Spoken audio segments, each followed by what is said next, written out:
The Globe and Mail call him the Apostle of Appreciation. He is Chester Elton, a hotshot motivation expert and New York Times best-selling author whose first book was The Carrot Principle. Canadian-born Elton says the average employee needs more carrots dangled, in other words, more appreciation. He says most workers spend about 15 hours a month complaining, grumbling, groaning about dictatorial managers who create a corporate culture full of secrecy, rigidity, backstabbing, and other poisons. If you work in a company whose culture is dysfunctional, Elton has some edgy ideas to change that. His new book is called All In: How the Best Managers Create a Culture of Belief and Drive Big Results. Stay with us.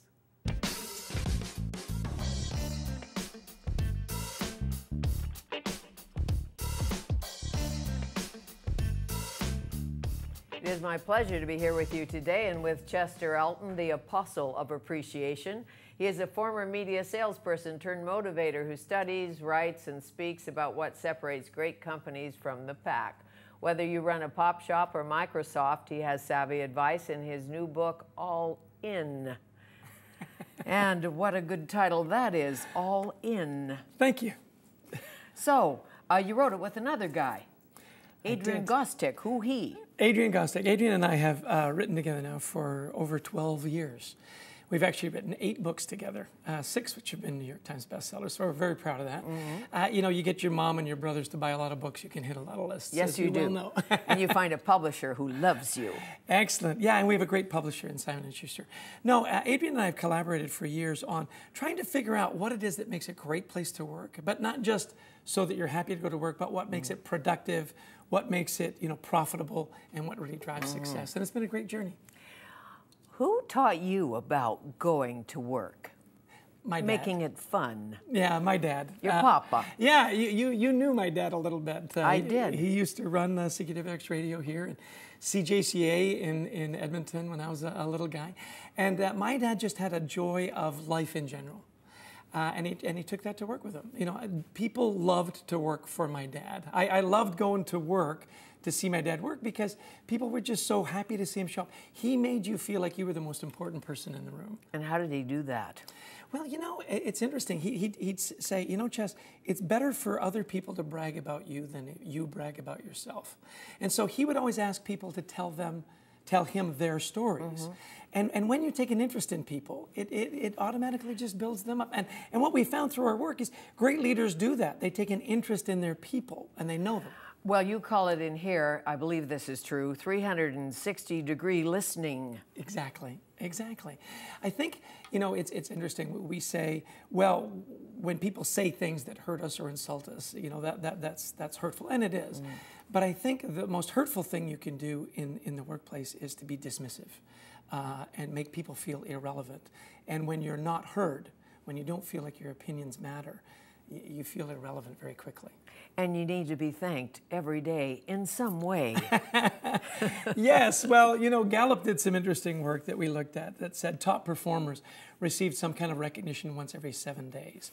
And while the research is very good, I think that in our personal lives, we know it's more than that. Mm-hmm. If you're in love or have a long-time relationship, I don't think a day goes by that you don't hear "I love you" from your partner, your spouse, whoever you care about. Right? What kind of relationship are you in? A good one. Very good. Mm-hmm. I celebrate 30 years this year with my beautiful wife, Heidi. She's actually flying in today. We're going to spend the weekend in Vancouver. How great. Great. Yeah. Yeah, good move. Yes. So, how do you know when you're a manager that your people are not in?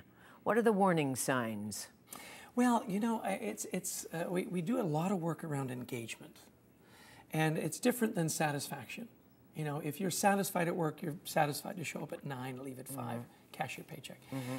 Engaged employees will give you that, what we call discretionary effort.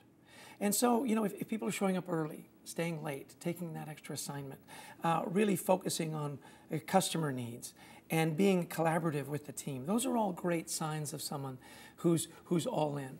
We talk about, in the book, we tell the story, which I love, of the great Blondin, yes, who is this famous acrobat who, strung this 1,700-foot wire across Niagara Falls and crossed the falls.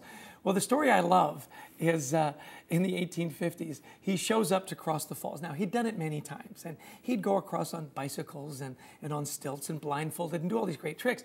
But most often he'd show up with this little wheelbarrow, and he'd do these stunts with this little wheelbarrow. One time he pulled out a kerosene stove and cooked an omelet, which I love because he's French. Of course. And lowered it to the maid of the mist. They ate it.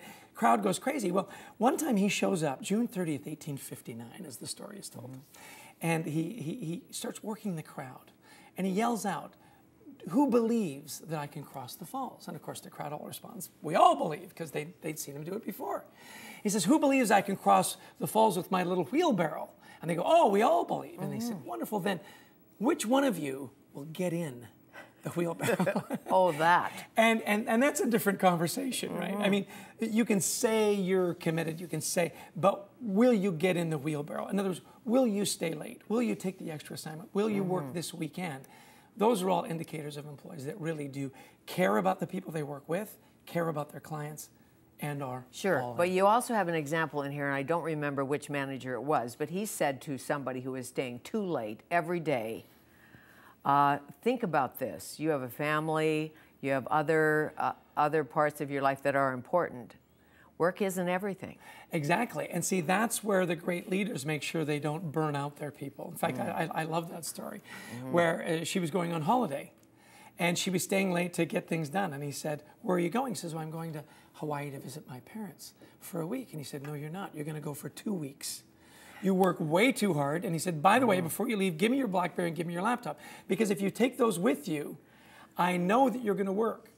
So that's a great leader. And so what you've got to be attuned to is not just working your people to death, but making sure that what's important to them is important to you. And in this case, it was important for her to take some time off. Sure. Be with her family, be refreshed, come back. So the 3 E's in your book, nothing to do with the Canadian Senate. No. Engagement. Enablement and energize. And energize. So enablement. Well, enable me to do my job. Exactly. I can be highly engaged and love what I do, but if you don't give me the tools to get it done, I get highly frustrated very quickly. Great story that we love to tell about an enabled employee. Adrian Gostick, my co-author, we both have 17-year-old sons. His son's name's Tony. Goes to an Apple store. If you've ever been, it's Apple Palooza. Yes. It's wonderful. Comes and says, "Look, his iPod's not working. Can you help me?" So the guy there is playing with the wheel and everything. And as he moves it from one hand to the other, he drops it. And he says, "Oh, I'm so sorry. Let me go get you a new one." So Adrian's wondering, well, what does that mean? So he goes to the back, comes out with the new and improved iPod, and says, "Here you go, Tony. Enjoy the new iPod." He says, "Well, I'll pay for it." He goes, No. I dropped it. My bad. The iPod's on me." Well, see, what I love about that story is how enabled that employee was to do that quickly. Right, without calling the supervisor. Exactly. He didn't say, "Do you have proof of purchase? Do you have eye care? Can you fill out these 15 forms and then mail it in? And within 4 to 6 weeks, we'll send you a coupon in the mail for a 2% discount on your next purchase of $5,000. Sure. He just did it. Now, I'm sure he was held accountable. I'm sure he had to say to his manager, "Look, my bad. One iPod is missing from the inventory." And I'm sure his manager said, "Hey, you did the right thing, right? Reinforce the right behavior. Don't make it a habit. I don't want to see a whole line of people waiting to see just, no, give it to him."